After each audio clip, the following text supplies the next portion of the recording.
Welcome to our channel పెద్దమ్మ చెప్పిన కథలు. ఈరోజు కథ కాశీ రామేశ్వర మజిలీ కొత్త కథల్లోని 4వ కథ అయిన అతి విద్యలు మొదటికే చేటు. గురు శిష్యులు ఎండనక వాననక తిండనక తిప్పనక ఏకదాటిక 3 రోజులు పాదాచారులై అడవులు పట్టి సాగిపోయారు. నలుగురు బాగా పీక్కుపోయినట్లు అయిపోయారు. అడవుల్లో లభించే తేనె పండ్లు తిని పూటలు వెళ్ళదీశారు. గురుదేవా, ఏమిటి ప్రాంతం? కనీసం మాట్లాడేందుకు ఎక్కడా ఒక్క మనిషి జాడ లేకుండా పోయింది. కాశీ యాత్రికుల్లో రామేశ్వర యాత్రికులు మార్గంలో కనిపిస్తుండేవారు. కనీసం వారి జాడ కూడా లేదాయే. ఒక వటవృక్షం కింద చల్లని నీడలో నిలబడి ప్రశ్నించాడు మేఘనాథ్. అవును గురుదేవా, ఇంత భూమండలం చుట్టి వస్తున్నాం. ఎక్కడా మనకు ఇలాంటి ప్రదేశం కనిపించనే లేదు. ఈ అడవులకు అంతు లేకుండా సాగిపోతూనే ఉంది. కాకులు దూరని కారడవిలా విపరీతంగా విస్తరించుకుని ఉంది. ఆశ్చర్యం ప్రకటించాడు చంద్రహాస్. శబరేంద్రుడు వీళ్ళు అడిగిందే నాకు పదే పదే అనిపిస్తోంది అన్నట్టుగానే చూశాడు. గురువు జయేంద్రుడు వారిని చూసి చిరునవ్వు చిందించాడు. శిష్యులారా, ఈ సృష్టిలో మానవుల కంటే అనేక జంతువులే ఎక్కువగా ఈ నేలపై ఉండేవి. కొన్ని వేల రకాల పక్షులు జంతువులు ఈ నేలను ఏలుకున్నాయి. అయితే అనేక జాతి పక్షులు జంతువులు అంతరించిపోయాయి. అలాగే ఇప్పుడు కూడా మరికొన్ని పశుపక్షాదులు అంతరిస్తూనే ఉన్నాయి.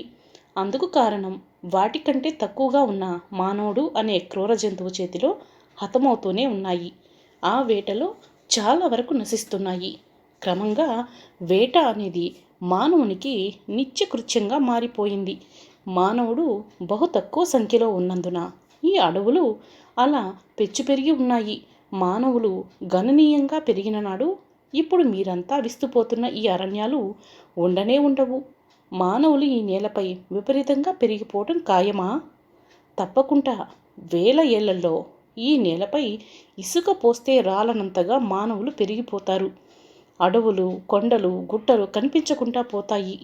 అలాగే కొన్ని వందల జాతుల పశుపక్షాదులు కూడా కనిపించవు. కాలగర్భంలో కలిసిపోతాయి. గురువు మాటలకు శిష్యులు తలలు పంకించారు.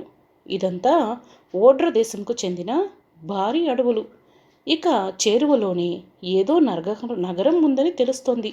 అదిగో పెద్దగా ఎగురలేని క్రౌంచ పక్షులు అలాగే కాకులు విస్తారంగా కనిపిస్తున్నాయి.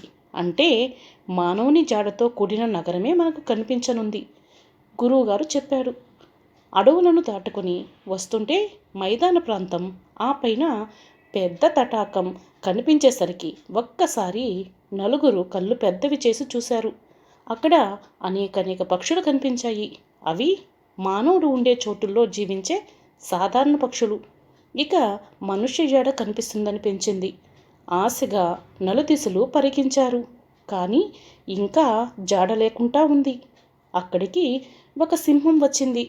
దాన్ని చూడగానే నలుగురు ఒకంత తడబడ్డారు. పోతరించి ఉన్నట్లు సింహం జూలు ఎక్కువగానే ఉంది. నీళ్లు తాగక మెల్లగా నడవసాగింది. 2 చిరుతపులులు నీరు తాగేందుకు వచ్చాయి.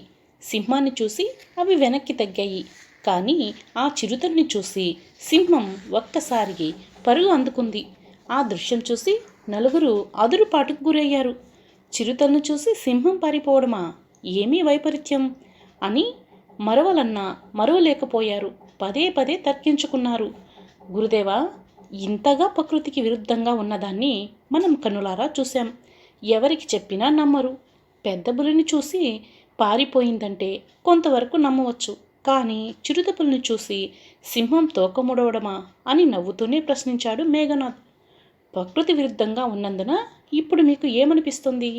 జయేంద్రుడు ప్రశ్నించాడు. ఆ సింహానికి ధైర్యం సన్నగిల్లిందని అనుకుంటున్నాను. సింహం గడ్డి తింటున్నట్లుగా ఉంది. ఇందులో ఏదో మర్మం దాగి ఉందనిపిస్తుంది. చంద్రహాసుడు సింహం కనుమరుగైన వరకు చూస్తూనే చెప్పాడు. నీవు బాగా దాన్ని పసిగట్టావు. వాస్తవానికి ఆ సింహంలో పలు విశేషాలున్నాయి. అది మామూలు సింహరాజం కాదు. దానిలో నిగూఢమైన ఎవరికీ తెలియని మర్మం దాగి ఉంది. పదండి, దాన్ని వెంబడిద్దాం అని ఆ వైపు పరుగులాంటి నడకతో గురువు నడిచాడు. అనుసరించారు శిష్యులు. ఆ సింహం కూడా టీవీగా నడవడానికి బదులు ఏదో తప్పు చేసిన దానిలా సింహాలకుండే రాజసం, దర్పం ఇవేమీ లేసమైనా కనిపించనీయకుండా ఏదో తప్పదన్నట్లుగా నడవసాగింది. వారు చాలాసేపు ఆ సింహాన్ని అనుసరించి నడిచేసరికి అల్లంత దూరంలో పొదల్లో దూరింది. అది వెంటనే చెదునైన చోటులో పడుకుంది. గురు శిష్యులు దాన్ని సమీపించారు. దానిలో ఎలాంటి కదలికలు లేవు. కనీసం ఊపిరి పీలుస్తున్నట్లు దాని డొక్క ఎగిరెగిరి పడటం లేదు. శిష్యులు కదిపి చూశారు. అది చచ్చిపడిందని తేల్చారు. అది సజీవంగా లేదు. ఈసరికే మన మీద దాడి చేసేదే. గురువు దాన్ని పరికించి చూసి మరీ చెప్పాడు. ఇంతలోనే చనిపోవడమా? చురుగ్గానే పరుగులు తీసింది. చావెలా సంభవించింది? శిష్యులు ఆశ్చర్యంగా తర్కించుకున్నారు. ఈ సింహంలో పెద్ద వింత దాగి ఉంది గురుదేవా. పిరికి దాని వలె పరుగు పెట్టింది. ఏ చెట్టుకో గుద్దుకొని మరణం సంభవించిందేమో. శిష్యులు ఆశ్చర్యంగా దాన్ని తాకుతూనే చర్చించారు. ఇలా మనం చర్చించుకుంటే కాదు. ఈ సింహం ఏ చెట్టుకో పుట్టకో ఢీకొని మరణానికి గురి కాలేదు. పొదలో చచ్చిపడుంది. ఎవరో పరకాయ ప్రవేశంతో దీని శరీరంలో ఉన్నారు. అలానే మనకు ఇంతకుముందు కనిపించింది. అందుకే ఈ పొదల్లో సింహం దేహం విడిచి మరో మృత కళేబరంలో చొచ్చి ఉంటాడు. గురువు చెబుతుంటే ముగ్గురు శిష్యులు కంపరమెత్తినట్లు విన్నారు. ఆ విద్య తమకు తెలిసినా ఇంతవరకు ఏ బొందిలోకి ముగ్గురు శిష్యులు ప్రవేశించలేదు. కానీ ప్రత్యక్షంగా ఈరోజే చూశారు. గురుదేవా, మేము పరకాయ ప్రవేశం గురించి తెలుసుకున్నాం. కానీ ఇలా మేము ఏనాడూ చూడలేదు. చాలా ఆసక్తిగా ఉంది. ముగ్గురు శిష్యులు ఉత్సాహంగా తెలిపారు. తిరిగి సింహంలో ప్రవేశించడానికి ఆ అజ్ఞాత వ్యక్తి రాక తప్పదు. అందుకే సురక్షితమైన ప్రదేశంలో సింహం శరీరం వీడి వేరే జీవిలో దూరిపోయి ఎక్కడికో వెళ్ళిపోయాడు. అతడు వచ్చే వరకు ఇక్కడ మనం నిరీక్షిద్దామని చెప్పాడు గురువు జయేంద్రుడు. పరకాయ ప్రవేశ విద్య తలుచుకుంటేనే గగుర్పాటు కలిగిస్తోంది. ఈనాడు ప్రత్యక్షంగా చూస్తున్నాం. దీని సంగతి తేల్చుకుందాం. గురుదేవా, ఈ సింహం మృతదేహంలో నేను ప్రవేశించనా? ఒకసారి చూద్దామనిపిస్తోంది అని కోరాడు శబరేంద్ర. అవశ్యం దాని శరీరంలోకి చొచ్చుకొని ఒకసారి నలుదిక్కులు పరికించు. పొరపాటున నిన్ను నీవు మర్చిపోగలవు. మాపై దాడి చేస్తావు. అందుకే అనుక్షణం నిన్ను నీవు తలపోస్తూనే ఉండాలి. లేకుంటే సింహంగానే నీవు మారిపోయినంత పని అవుతుంది. పైగా పరకాయ ప్రవేశం ద్వారా నీ శరీరం నిర్జీవంగా పడుకున్నాక దానిపై కూడా నీవు పడి భక్షించవచ్చు. కనుక నిన్ను నీవు అనుక్షణం గుర్తించుకోవాలి. గురువు మాటలకు ముగ్గురు కళ్ళు పెద్దవి చేసి చూశారు. శబరేంద్రుడు చెట్టు ఎక్కి అక్కడ తన శరీరాన్ని నిర్జీవమైన నేలపై పడకుండా తగు జాగ్రత్తగా బలిష్టమైన కొమ్ముల మధ్య ఒదిగి పడుకొని పరకాయ ప్రవేశం ద్వారా సింహం శరీరంలోకి ప్రవేశించాడు. ఒక్కసారి ఒళ్ళు విరుచుకొని లేచి కూర్చొని పొదల్లోంచి బయటకు దూసుకువచ్చి దిక్కులు పిక్కటిల్లేలా గర్జించింది. గురు శిష్యులు కూడా ఆ గర్జనకు తుల్లిపడ్డారు. ఎదురుగా ఉన్న చెట్లపైకి ఎగబ్రాకి పై కొమ్మల్లోకి వెళ్ళిపోయారు. సింహం ఆకలితో ఉన్నందున తట్టుకోలేని విధంగా దాని కదలికలు చురుగ్గా కనిపించాయి. దాని గర్జనలకు కకావికలమైపోయిన జంతువులు పరుగులు తీశాయి. అందులో ఒక దుప్పి నేరుగా ప్రాణభీతితో ఈ వైపుకే వచ్చింది. దాన్ని పంజాతో కొట్టి మెడ కొరికి ఆరగించడం మొదలుపెట్టింది. గురువు సింహం తీరుతో అయోమయంగా చూశాడు. మిగిలిన ఇద్దరు శిష్యులు, మిత్రమా శబరేంద్ర, ఎందుకలా ప్రవర్తిస్తున్నావు? నీవు ఎవరివో గుర్తుకు తెచ్చుకో అని అరిచారు. ఎంత మాత్రం సింహంలో స్పందన అనేది లేకుండా ఉంది. గుర్రు గుర్రుమంటూ దుప్పిని క్షణాల్లో ఆరగించేసింది. ఎంతగా తోటి శిష్యులు పిలిచినా సింహంలో ఉన్న శబరేంద్రుడు ఉలుక్కు పలుకు లేకుండా తాపీగా నడుచుకుంటూ ముందుకు సాగిపోయాడు. ఇదేమిటి గురుదేవా, శబరేంద్రుడు పూర్తిగా సింహం లక్షణాలతోనే సాగుతున్నాడు. అదిగో చాలా దూరం వెళ్ళిపోయాడు. ఎలా వెనక్కి రప్పించడం? ఇద్దరు శిష్యులు ఆత్రంగా అడిగారు. అయ్యో, నా ప్రియ శిష్యుడు శబరేంద్రుడు తనను తాను మరిచిపోయాడు. ఈ పరిస్థితిని ఎలా చక్కదిద్దాలి అని గురువు జయేంద్రుడు మానసికంగా క్రుద్ధుడయ్యాడు. గురుదేవా, మీరే అలా అయిపోతే ఎలా? మీరు మాకు నేర్పిన విద్యల్లో వశ్యం అనగా వశీకరణ విద్య మాలో నిక్షిప్తమై ఉంది. దాన్ని ఇప్పుడు ఆ సింహంపై ప్రయోగిద్దాం చెప్పాడు చంద్రహాస్. నాయనలారా, నేను శబరేంద్రుడు సింహ లక్షణాలతో చెలరేగిపోతున్నందున లిప్తపాటు ఏమీ తోచని స్థితికి వచ్చేశాను. నాలో ఇప్పుడిప్పుడు కర్తవ్యం స్ఫురణకు వచ్చుచున్నది. కానీ తేరుకోలేని పరిస్థితిలో ఒదిగిపోయాను. తక్షణం 64 విద్యల్లో గూఢమైనవి అయిన వశ్యం, ఆకర్షణ విద్యలను ఒకేసారి ప్రయోగించు అని ప్రోత్సహించాడు. చంద్రహాస్ కండ్లు మూసుకొని వశ్యం విద్యను ప్రయోగించాడు. సింహం పరుగున వచ్చి చెట్ల మీద ఉన్న గురు శిష్యులను చూసి నాలుగు తడుపుకుంటూ గుర్రెత్తిపోయింది. చంద్రహాస్ మరింతగా వశ్యం విద్యను ప్రయోగించడంలో కండ్లు తెరవలేదు. చెట్ల కింద ఆ సింహం గర్జనలు మానుకొని నేలపై పడుకొని కండ్లు మూస్తూ తెరుస్తూ గడిపింది. గురుదేవా, సింహం మన వశం అయ్యింది. చెట్టు కిందకి పోయి దానికి హితబోధ చేసి శబరేంద్రుని నిర్జీవ శరీరంలో పంపేందుకు మన ప్రయత్నాలు ఆరంభిద్దాం అని తెలిపాడు చంద్రహాసుడు. ముగ్గురు కిందకి దిగినప్పుడు ఒకంత భయంతోనే దిగారు. సింహం అప్పటికే చేష్టలుడిగిపోయింది. దాన్ని అత్యంత సమీపంలోకి వెళ్ళారు.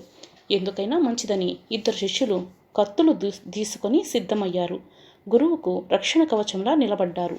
సింహంలో ప్రవేశించిన శిష్యుడా, శబరేంద్ర, నీకు నీ పరకాయ ప్రవేశ విద్య చాలించి చెట్టు కొమ్మల్లో భద్రంగా ఉన్న నీ నిర్జీవ శరీరంలో ప్రవేశించి మమ్మల్ని ఆనందింపచేయనాయనా అని సింహం వెన్ను నిమిరాడు గురువు.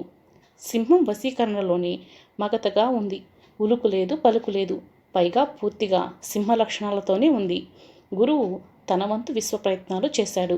సింహం చెవికి ఒక్క మాట చేరడం లేదు. ఇద్దరు శిష్యులు కూడా ఎంతగానో ప్రయత్నించారు. మిత్రమా, మా లోకంలోకి రావయ్యా. నీవు పుట్టుకతో సింహాల జాతిలో లేవు. నీవు అంగదేశ రాకుమారుడువు. పూజ్యులైన మన గురువు జయేంద్రుల వారికి ప్రియశిష్యుడవు అని సింహం చెవి వద్ద అరిచి గీపట్టి చెప్పారు. సింహం మగతలోనే ఉంది. ఇక లాభం లేదు శిష్యులారా. శబరేంద్రుడు పరకాయ ప్రవేశ విద్య నేర్వడంలోనే ఎలాంటి తప్పుడు విధానాన్ని పాటించలేదు. కానీ పరకాయ ప్రవేశంలో చాలా తొందరపాటు ప్రదర్శించాడు. కనుక ఇప్పట్లో అతడికి తానేమిటో తెలియదు. అది తెలిసి వచ్చే కాలం వరకు వేచి ఉండాల్సిందే. ముందు ముగ్గురం చెట్లపైకి చేరుకున్నాక నీవు ప్రయోగించిన వశీకరణ విద్యను ఉపసంహరించు అని ఆదేశించాడు గురువు. ఆ మరుక్షణం ముగ్గురు చెట్లపైకి చేరుకున్నారు. చంద్రహాసుడు తను ప్రయోగించిన వశీకరణ ఆకర్షణ విద్యలను ఉపసంహరించాడు. ఆ వెంటనే సింహం నేలకు పంజాలతో కొట్టి ప్రళయ భయంకరంగా అరిచింది. నరవాసన దాని ముక్కు పుటలకు తాకడంతో అది చెట్టుపైకి ఎక్కి ముగ్గురిలో ఒకరినైనా కిందకు లాక్కొని ఆరగిద్దామని ఆత్రం కనబరిచింది. మిత్రమా, ఇదేమి వైపరీత్యం, ఇలా ప్రవర్తిస్తున్నావు? మేఘనాథుడు సింహం పంజాకు అందకుండా చెట్టు మీదకు మరింతగా ప్రాకిపోయాడు. అయ్యో మిత్రుడా, మేమంటేనే నీకు ఎనలేని అభిమానమే. మాకు ముళ్ళు గుచ్చుకున్నా నీవు తట్టుకోలేవు. అలాంటి నీవు మమ్మల్ని ఆరగించాలనుకుంటున్నావు. ఇలా ఎందుకు సింహ లక్షణాలు పుణికిపుచ్చుకున్నావు అని విచారం వ్యక్తం చేశాడు చంద్రహాసుడు. గురువు జయేంద్రుడు ఇంకా ఆ సింహం ఆగడాన్ని మనం చూస్తూ ఊరుకోరాదు. దాన్ని తరిమేయాలి. ఆ తర్వాత దాని నుంచి ఎలా మన శబరేంద్రుని రక్షించుకోవాలో ఆలోచించి జాగ్రత్తగా ఆ పని చక్కబెట్టవచ్చు అని చెప్పి అగ్నిస్తంభనం అనే విద్యను ఆవహించుకున్నాడు. మరుక్షణం చెట్టుపైకి ఎగబాకుతూ పట్టుతప్పి నేలపై పడుతున్న ఆకలిగొన్న సింహంపై అగ్నివర్షం కురిసినట్లు అయ్యింది. దాంతో సింహం పరుగులు తీసింది. అగ్నికణాలు దాన్ని 10 ఆమడల వరకు వెంటాడాయి. అప్పుడు అగ్నిస్తంభన విద్యను ఉపసంహరించుకొని గురువు గాఢంగా నిట్టూర్చాడు. అంతవరకు అక్కడ సింహం గర్జనలకు సమీపంలో ఉన్న పశుపక్షాదులు పరుగులు తీశాయి. ఒక్కసారి నిశ్శబ్దం చోటు చేసుకుంది. ముగ్గురు ఏదో వెలితిని ఒకరికి తెలియకుండా ఒకరు అనుభవించి కొమ్మల్లో భద్రపరచబడిన శబరేంద్రుని నిర్జీవ కలేబరాన్ని చూసి విలవిలలాడారు. అనవసరంగా పరకాయ ప్రవేశం చేసి మిత్రుడు శబరేంద్రుడు చిక్కుల్లో పడ్డాడు అని విచారణలో మునిగిపోయారు చంద్రహాసుడు, మేఘనాథుడు. సాయం సమయం కావస్తోంది. గురు శిష్యులు ఎంత కాదనుకున్నా వారి మనస్సుల్లో తెలియని విచారం కొట్టొచ్చినట్లు కనిపిస్తోంది. దూరం నుంచి గుర్రపు డెక్కల చప్పుడు వినిపించింది. ఆ వైపు చూశారు ముగ్గురు శిష్యులు. గురుదేవా, 2 గుర్రాలపై 2 రౌతులు వస్తున్నారు. వారు బాటసారులా రేక పరకాయ ప్రవేశదారులా అడిగాడు చంద్రహాసుడు. రానివ్వు, మనం ఈ చెట్ల గుబురులోనే నక్కి దాక్కుందాం. ఒకవేళ నీవన్నట్లు బాటసారులైతే సరే సరే, లేకుంటే పరకాయ ప్రవేశదారులైతే విషయం ఏమిటో తెలుస్తుంది అని లోగొంతుతో చెప్పాడు గురువు. గుబురుల్లో దాక్కొని నేలపైకి చూపులు నిలిపారు. వారు పక్కనే శబరేంద్రుడ నిర్జీవ శరీరం ఉంది. దుమ్ము రేపుకుంటూ 2 గుర్రాలు ఆగాయి. వాటిపైనుంచి రౌతులు 2 దిగారు. వారిలో ఒకరు రాజుల సకలాభరణ భూషితుడై ఉన్నారు. మరొకడు సైనికుని వేషంలో వినయంగా ఉన్నాడు. రాజు కిందకు దిగాక నీవు ఆ గుర్రాన్ని అక్కడ తోటలో మన విడిదిలో కట్టివేసి వెంటనే ఇక్కడికి వచ్చాయి అని ఆదేశించాడు. వెంటనే ఆ సైనికుడు గుర్రం ఎక్కి శరవేగంతో దూసుకుపోయాడు. రాజు ఒళ్ళు విరుచుకొని తన గుర్రాన్ని వెన్ను నిమిరి ఒక చెట్టు తొర్రలోకి వెళ్ళి అందులో పడుకొని పరకాయ ప్రవేశం ద్వారా పొదల్లో సింహం శరీరంలోకి ప్రవేశింపచూశాడు. అక్కడ సింహం లేనందున ఏమీ పాలుపోని పరిస్థితిలో ఆ రాజు ఆత్మ వెతుకులాడింది. గురు శిష్యులు సంభ్రమంగా చూశారు. ఆత్మ వారికి చేరువలోనే ఉంది. చెట్టు తొర్రలో రాజు నిర్జీవ శరీరం ముడుచుకుపోయి ఉంది. అందులోంచి రాజు ఆత్మ సింహంలో చొచ్చిపోవాలని కుదరక పొదలో సింహం నిర్జీవ శరీరం కోసం వెతుకులాటలోనే ఉంది. శిష్య చంద్రహాస, ఏమాత్రం ఆలస్యం చేయకుండా రాజు నిర్జీవ శరీరంలోకి చొరబడిపో. ఏవైనా నిన్ను నీవు మరువకు. నీవు చంద్రహాసుడని నిజం మరువరాదు, ఆ రాజులా మారిపోరాదు అని చెప్పాడు గురువు. ఆజ్ఞ అని చెప్పి ఆ మరుక్షణం చంద్రహాసుడు తన శరీరం వీడి త్వరలో ఉన్న రాజు నిర్జీవ శరీరంలోకి ప్రవేశించాడు. అప్పటికే సింహం దేహం కానరాక వెనక్కి వచ్చేసింది రాజు ఆత్మ. అప్పటికే రాజు దేహంలో చంద్రహాసుడు చొరబడటంతో రాజు ఆత్మ రెపరెపలాడిపోయింది.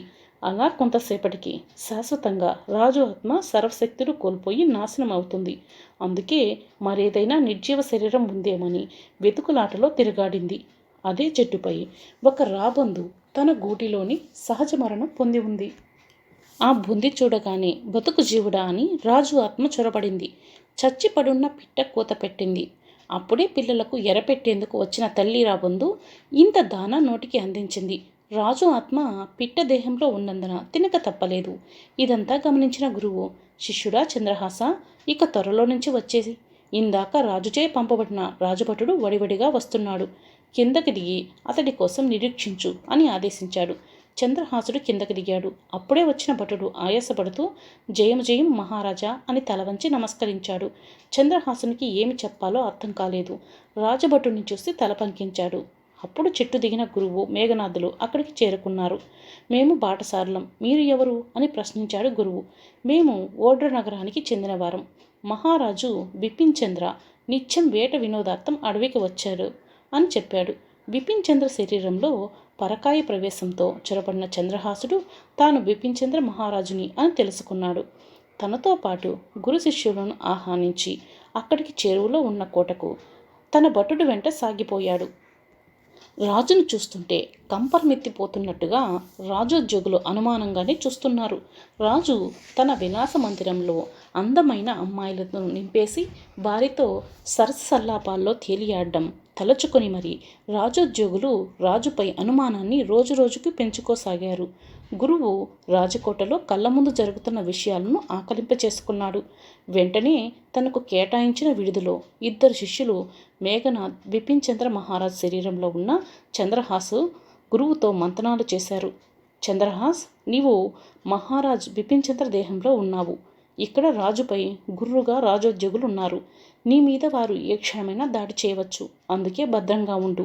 అసలు ఇక్కడ ఏం జరిగిందో ముందు ఆరాధిద్దాం.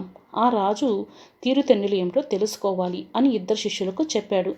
సరిగ్గా అదే సమయంలో మహారాజు విలాస మందిర కాపలాదారులు వచ్చి మహారాజు దర్శనం కోరారు. లోపలికి రమ్మన్నారు. ఇద్దరు భటులు లోపలికి వచ్చి, మహారాజా, మీకోసం అందమైన నర్తకిలను తీసుకుని వచ్చాం. మీరు వారి కోసం వస్తారని మీకోసం వాళ్ళు నిరీక్షిస్తున్నారు అని చెప్పారు. నాకు ఈరోజు ఏమీ బాలేదు. వీరు మా గురుదేవులు. వీరు ఏమి అడిగినా ఏది దాచకుండా చెప్పండి. వీరు దివ్య దృష్టితో పరికించగల దిట్టలు కనుక అబద్ధాలు చెప్పరాదు. నాపై ఏమి అడిగినా దాన్ని మీరు మీరరాదు. నిజాలు చెప్పండి అని చెప్పి విశ్రాంతి మందిరంలోకి వెళ్ళిపోయాడు మహారాజు బిపిన్ చంద్ర. ఇద్దరు భటులు గురుదేవుడు జయేంద్రులకు నమస్కరించి చేతులు కట్టుకున్నారు. ఓ రాజభటులారా, నేను అడిగిన ప్రశ్నలకు సూటిగా నిజాలతో కూడిన విధంగా బదులు ఇయ్యండి. ఇది రాజాజ్ఞ అని గురువు వారిని తొలి ప్రశ్న సంధించినప్పుడే హెచ్చరించాడు. అవశ్యం ప్రశ్నించండి గురుదేవా. ఇద్దరు భటులు మరింత బిగుసుకుపోయి ఏమడుగుతారా అని చెవులు రిక్కించారు. బిపిన్ చంద్ర గురించి ప్రశ్నిస్తున్నాను. ఈరోజు ఇటీవల కాలంలో బాగా మారిపోయినట్లు మీకు అనిపిస్తోందా? ఇద్దరు భటులు ఒకరి ముఖాలు ఒకరు చూసుకున్నారు. వారిలో ఆందోళన ఆరంభమైంది. తొట్టుపాటును కప్పిపుచ్చుకునేందుకు యత్నాలు వారిలో ప్రస్ఫుటంగా కనిపించింది. చెప్పండి, ఏది దాచరాదు. గురువు గొంతు కఠినమయ్యింది. నిజమే, ఇది వరలో మహారాజ్ బిపిన్ చంద్ర నిప్పు లాంటి మనిషి. ఆయన ఆడవారి ముఖమే చూడరు. అలాంటి మహారాజ్ నిత్యం భోగాలసుడై రాజ్యపాలనను మంత్రులపై వదిలి భోగం లేదా వేటకు పోవడం ఇదే చేస్తున్నారు. దాంతో నగర ప్రజలు చాలా బాధపడుతున్నారు. రాజు ఏ కారణం చేతనో రాణివాసంలో ఉన్న 4 భార్యలను వారి పుట్టింటికి పంపేశాడు. ఇప్పుడు రాణివాసం వెలవెలపోయింది. ఎన్నాళ్ళ నుంచి ఇలా జరుగుతుంది? గురువు ప్రశ్న. గత అమావాస్య నుంచి రాజులో మార్పులు సంభవించాయి. రాజుకు ఒక బాల్యమిత్రుడు చేదిరాజు. చాలా సఖ్యంగా రాజుతో ఉండేవాడు. ఈ మధ్యకాలంలో అతడు కనిపించడం లేదు. అతడి భార్య పిల్లలు వచ్చి అడిగితే వారికి రహస్యంగా రాజు ఏదో మాట్లాడి పొమ్మన్నాడు. ఆ తర్వాత వారికి అంతులేని ధనరాశులు పంపించాడు. చేదిరాజు ఏమయ్యాడు అని రాజోద్యోగులు రాజును అడగలేకుండా ఉన్నారు. ఆ రోజు రాజుతో వేటకు వెళ్ళిన చేదిరాజు తిరిగి రాలేదు. చేదిరాజు రాజుకు బంధువా? కాడు, కేవలం మిత్రుడు మాత్రమే. రాజు మంత్రులకు ఎందుకు పాలన వ్యవహారం అప్పగించాడు? యుద్ధ వాతావరణం నేడు నెలకొని ఉంది. ఏనాడు యుద్ధమంటే కదం తొక్కే మహారాజు నేడు యుద్ధమంటే బీతిల్లిపోతున్నాడు. అందుకే రాజుపై పలువురికి అనుమానాలున్నాయి. ఏ క్షణమైనా రాజును చంపేసి రాజ్యం హస్తగతం చేసుకోవాలనే కాంక్షతో సేనాని రగిలిపోతున్నాడు. ఇక మీరు వెళ్ళవచ్చు. ఇలా అడిగినట్లు ఎవరికి చెప్పొద్దు. మా మాటలను ఖాతరు చేసి ఎవరి దగ్గరైనా నోరు చారారో మీకు మరణదండం తప్పదు. భటులు వెళ్ళిపోయాక పక్క గదిలోంచి బిపిన్ చంద్ర వచ్చాడు. విషయం అర్థమైంది కదా చంద్రహాస్? ఇక్కడ తిరుగుబాటుకు అంతా రంగం సిద్ధమైంది.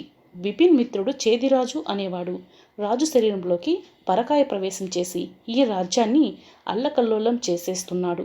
రాజును ఏదో చేసి ఆ శరీరంలోకి చొరబడి తప్పుడు పనులు చేస్తూ బిపిన్ చంద్ర మహారాజ్ పరువు దిగజార్చాడు. గురువు లోగొంతుతో మొత్తం చెప్పాడు. గురుదేవా, నేను పక్క నుంచి వారి మాటలను విన్నాను. తక్షణ కర్తవ్యం ఏమిటో సెలవియ్యండి. చేతులు జోడించాడు బిపిన్లో ఉన్న చంద్రహాస్. ఇక నేను చెప్పడం, నీవు ఆచరించడం కాదు. ఇక్కడ నీవే ఏ విషయం తేల్చుకునే పరిస్థితి ఎదురయ్యింది. కోటలో నీ ప్రాణానికి ముప్పు. చేదిరాజ్ ఏమయ్యాడో మనకు తెలుసు. వాడు ఆ చెట్ల మీద రాబందు గూటిలో పిల్ల రాబందు శరీరంలో చొరబడి ఉన్నాడు. వాడిని ఈ రాత్రే మనం కలుసుకొని ఈ కోటలో చెలరేగిన అసమ్మతిని అణిచివేయాలి. అలాగే బిపిన్ చంద్ర ఏ రూపంలో ఉన్నది చేదిరాజుకు తెలుసు. వాడితో మొత్తం కార్యక్రమం చక్కదిద్దాలి. గురువు మొత్తం వివరించాడు. పక్కనే ఉన్న మేఘనాథుడు విని సన్నగా నవ్వాడు. గురు శిష్యులు ముగ్గురు 64 విద్యల్లో ఇంద్రజాల విద్యను ఆవహింప చేసుకుని రాజకోటలోంచి మాయమై నేరుగా అడవిలో ఉన్న చెట్ల మీద రాబందు గూటి ముందు ప్రత్యక్షమయ్యారు. రాబందులు గుంపులు ఆ చెట్ల మీద రాత్రి వేళల్లో కునికిపాట్లు పడుతున్నాయి. ఆ చెట్టు మీద ముగ్గురు గురు శిష్యులు ప్రత్యక్షం కావడంతో అవి పెద్దగా రొద్దు చేసుకుంటూ కీర్ కీర్ అని అరవసాగాయి. ఆ అరుపులు విన్న ముగ్గురు వెంటనే అదృశ్య రూపంలో రాబందు గూటిలో ఉన్న పక్షి పిల్లల్లో చేదిరాజ్ చొరపడ్డ రాబందు పిల్లను దొరకపుచ్చుకొని క్రిందికి వచ్చేశారు. ఓ చేదిరాజా, నీవు ఏదీ దాచకుండా నిజం చెప్పు. నీవు బిపిన్ చంద్ర మహారాజ్ శరీరంలోకి ఎలా ప్రవేశించావు? నీకు పరకాయ ప్రవేశం విద్య ఎలా సంప్రాప్తమైంది అని గురువు ప్రశ్నించాడు. రాబందు పిల్లకు కీర్ కీర్ అరుపులు తప్ప మాట్లాడేందుకు అవకాశం లేకుండా ఉంది. రాబందు పిల్లలో చేదిరాజ్ విలవిల్లాడిపోయాడు. అతడి బాధను చూసి వెంటనే వాక్శుద్ధి మరియు వాచకము అనే విద్యలను ఆ రాబందు పిల్లపై ఆవహింపచేశాడు గురువు. వెంటనే రాబందు పిల్ల మానవ భాషలో మాట్లాడింది. నన్ను మన్నించండి. నేను బిపిన్ చంద్రకు ఆంతరంగిక మిత్రుడను, బాల్యమిత్రుడను. నన్ను నమ్మి నాకు పరకాయ ప్రవేశం నేర్పాడు. కానీ నేను ద్రోహిని. నన్ను నమ్మిన రాజును వంచించి రాజు శరీరంలోకి ప్రవేశించి రాజును కావాలనుకున్నాను. ఒకరోజు ఇద్దరం కలిసి వేటకు వెళ్ళాం. అక్కడ అకాల మరణానికి గురైన తల్లి దుప్పి, దాని పక్కన అప్పుడే పుట్టిన దాని లేగ దుప్పిని చూసి జాలిపడ్డాడు రాజు. తల్లి మరణించిందని తెలియని లేగదుప్పి దాని పాలతిత్తులను చప్పరించడం చూసి రాజు వెంటనే దుప్పి దేహంలోకి పరకాయ ప్రవేశం చేసి ఆ పిల్లకు కడుపార పాలనిచ్చాడు. ఆ రోజు నుంచి ఇద్దరం రోజు అడవికి పోయి తల్లి దుప్పిలో బిపిన్ చంద్ర ప్రవేశించడం, పిల్లదానికి పాలు ఇవ్వడం దినచర్యగా పెట్టుకున్నాం. అయితే బిపిన్ చంద్ర నిర్జీవ శరీరానికి కాపలాగా నేనుండేవాడిని. ఒకరోజు దుప్పి దాని పిల్ల చాలా దూరం నడుచుకుంటూ సాగాయి. ఇదే అదును అనుకొని నేను నా శరీరం వీడి రాజు నిర్జీవ శరీరంలోకి ప్రవేశించి ఆ వెంటనే నా శరీరాన్ని తగలబెట్టాలనుకున్నాను. అందుకు అడవిలో అగ్గి రగిల్చి పొదలను కాల్చాను. అడవి రగులుకుంది. నా నిర్జీవ శరీరం అందులో పూర్తిగా తగలబడిపోయింది. అలాగే రాజు బిపిన్ దుప్పి రూపంలోనే చస్తాడనుకున్నాను. కానీ ఏ పిల్ల కోసం దుప్పిలో ప్రవేశించాడో ఆ పిల్లతో సహా ఒకరోజు కోటకి వచ్చాడు. నా వద్దకు వచ్చి కన్నీరు కార్చిందా దుప్పి. అయినా నేను రాణివాసంలోంచి బయటకు పోకుండా చూడాల్సిందిగా భటులకు కఠినంగా చెప్పాను. ఈ పరకాయ ప్రవేశంతో రాజు దుప్పిగా ఉన్నాడని తెలియని భటులు దుప్పి దాని పిల్లను పట్టుకుని రాణివాసంలో వారి వినోదార్థం తోటలో వదిలేశారు. అక్కడ రాజు ఇప్పటికీ దుప్పి రూపంలో పిల్లను సాకుతూ ఉన్నాడు. మొత్తం జరిగిన కథనాన్ని దాచకుండా చెప్పాడు చేదిరాజు. చేదిరాజు, నీ వంటి విశ్వాసఘాతకులకు మరణమే సరైన దండన. కానీ నిన్ను దండించాల్సింది బిపిన్ చంద్ర. కనుక నిన్ను మేము శిక్షించం. నీవు మేము చెప్పిన దానికి తలోపితే సరే సరే, లేకుంటే మేమే నీ రాబందు వేషంలోంచి నేరుగా యమసదనానికి పంపేస్తాం. గురువు కఠినంగా చెప్పాడు. గురుదేవా, నేను మాత్రం మనిషిని కానా? నన్ను నమ్మిన వాణ్ణి ఎంతగానో మోసం చేశానని బాధపడుతున్నాను. నాకు ఎలాగూ నా అసలు రూపం లేకుండా పోయింది. ఉన్న నా రూపమైనా నాకు దక్కేలా కనికరించండి. ఈ రాబందు పిల్లగానైనా బతకనియండి. రెక్కలు వచ్చాక నా భార్య పిల్లను చూసుకొని శేష జీవితం గడుపుతాను అని రోదిస్తూ ప్రాణభిక్ష అర్థించాడు. తిరిగి గురు శిష్యులు రాబందు పిల్లతో సహా ఇంద్రజాల విద్యతో అడవిలోంచి ఉత్తర క్షణంలో ఓడ్రనగర కోటలోకి ప్రవేశించారు. అదే ఇంద్రజాల విద్యలతో అడవిలో చెట్టుపై నిక్షిప్తమై ఉన్న చంద్రహాసుని నిర్జీవ శరీరాన్ని రప్పించాడు గురుదేవుడు. అలాగే రాణివాసంలో వినోదార్థం ఉంచిన దుప్పి దాని పిల్లను కూడా కోటలోకి భటులు తీసుకువచ్చేలా గురువు ఆజ్ఞలు జారీ చేశాడు. దుప్పి దాని పిల్లను కోటలోకి తీసుకువచ్చారు. బిపిన్ చంద్ర మహారాజును చూసి దుప్పి పొడవడానికి బుసలు కొట్టింది. దుప్పిని నివారించి, ఆగాగు బిపిన్ చంద్ర, నీకు మేలు చేయడానికి ఇక్కడికి వచ్చాం అని చెప్పి నీ పరకాయ విద్యతో నీ నిజదేహంలోకి వచ్చేయి. అలాగే చంద్రహాస్, ఇక నీవు నీ అసలు నిర్జీవ దేహంలోకి వచ్చేయి అని చెప్పాడు. దుప్పిలోంచి బిపిన్ చంద్ర పరకాయ ప్రవేశంతో ఆ శరీరం వీడాడు. అప్పటికే బిపిన్ చంద్ర మహారాజు శరీరంలో ఉన్న చంద్రహాస్ ఆ శరీరం వదిలి నిర్జీవంగా ఉన్న చంద్రహాస్ దేహంలోకి వెళ్ళిపోయాడు. ఆ మరుక్షణం బిపిన్ చంద్ర నిర్జీవ శరీరంలోకి బిపిన్ చంద్రే ప్రవేశించాడు. దుప్పి నిర్జీవంగా పడుంది. దానిలోకి వెళ్ళిపోమ్మని గురువు తన చేతిలో ఉన్న రాబందు పిల్లకు ఆదేశించాడు. అందుకు చేదిరాజు ఒప్పుకోలేదు. గురుదేవా, నాకు ఈ పక్షి రూపమే కావాలి. నేను చేసిన పాపానికి ఈ రూపమే నాకు అన్ని విధాలా క్షేమం అవుతుంది అని అర్థించాడు. అప్పటికే తన శరీరం దక్కినందున బిపిన్ చంద్ర గురుదేవుని చేతిలో ఉన్న రాబందును అందుకొని పిసికి చంపేయబోయాడు. గురువు అడ్డుపడ్డాడు. మన్నించాలి మహారాజా, అల్పులకు అందలాలు ఎక్కిస్తే ఇలానే ఉంటుంది. మీ ముందు వీడెంత, వీడి రూపమెంత అనునయించాడు. నీ వంటి మిత్రద్రోహికి అందరూ అసహించుకుని రాబందు రూపమే కఠినమైన శిక్ష వంటిది. మిత్రుడువని నాకు వచ్చిన అన్ని విద్యలు నీకు నేర్పాను. అతి విద్యల వలన నీవు అనర్థాలకు పోయావు. చివరికి నన్ను, నా రాజ్యం, నా కుటుంబాన్ని చిన్నాభిన్నం చేశావు. నీ వంటి క్రూరకర్ముడను ఉపేక్షించరాదు అని రాబందును జార విడిచాడు. రాబందు పిల్లను చేతిలోకి తీసుకొని, నీవు రాజుతో ఉండి చేసిన నిర్వాకంకు మరణదండనే సరైన శిక్ష. కానీ ప్రాణభిక్షకై అల్లాడిపోతున్నావు. నీ గూటికి చేరుస్తాను. నీవు పెరిగి పెద్దయ్యాక నీ కుటుంబాన్ని కలుసుకో.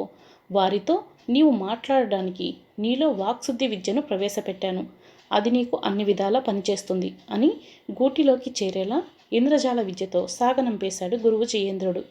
బిపిన్ చంద్ర గురువు జయేంద్రులకు ఇద్దరు శిష్యులు చంద్రహాస్ మేఘనాథంను కొనియాడాడు.